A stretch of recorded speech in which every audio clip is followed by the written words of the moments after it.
Өлкө башчылардын расмий жолугушуусу Баку шаарынан 40 чакырым узакта Каспий деңизинин жээгинде жайгашкан Азербайжан президентинин Загульба сарайында өттү. Азербайжан президентинин сарайында сыйлуу конокту тоосуу үчүн даярдыктар башталууда. Ардак кароол жана аскердик оркестр камынып жатат. Загульба сарайынын алдындагы аянтчага желектер илинип, кызыл килем төшөлгөн. Расмий визит менен келген кыргызстандык кесиптешин тектеш өлкөнүн лидери жылуу каршы алып, каз катар тизилген ардак кароолдун алдынан басып, алар менен саламдашуу орун алды. Эрежеге шайкеш эки мамлекеттин гимндери жаңырды.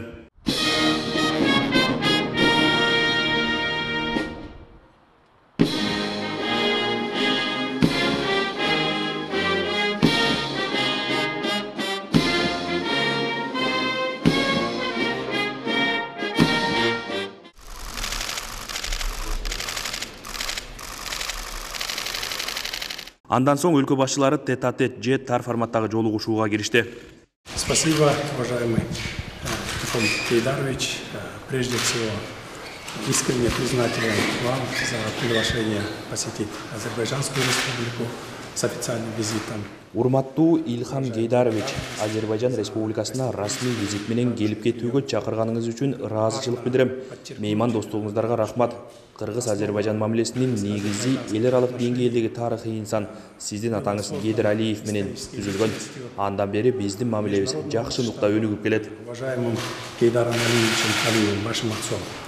С тех времен у нас между Кыргызстаном и Азербайджаном очень хорошие отношения. Мы всегда готовы к сотрудничеству с азербайджанскими братьями. Мы очень настроены.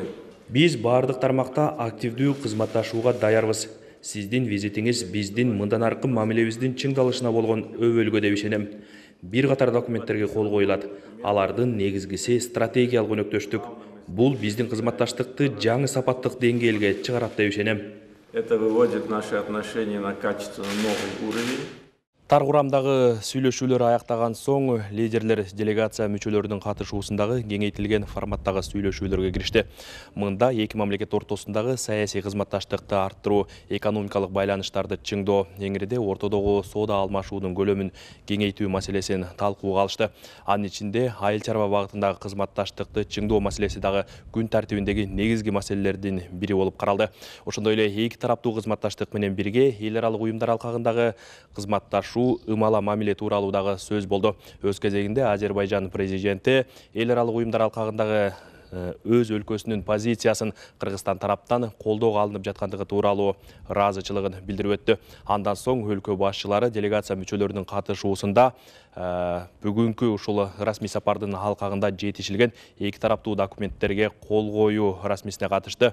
Анын ичинде ушул кол коюлган документтерди атай кетсек, эки өлкө башчысы эки мамлекет ортосундагы стратегиялык кызматташтык тууралуу декларацияга кол коюшту.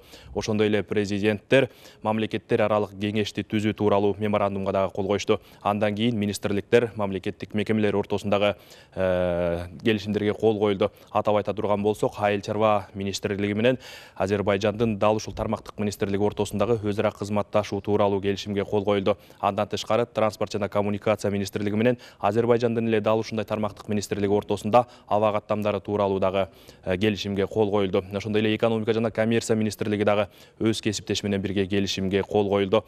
Кол коюлган келишимдердин ичинен коомдук телерадио берүү корпорациясы менен Азербайжандын дагы дал ушул телевидение тармагында эмгектенген мамлекеттик мекемеси ортосунда дагы келишимдерге кол коюлду. Атап айтсак, жалпысынан 10дон ашуун эки тараптуу документтерге жетишилди.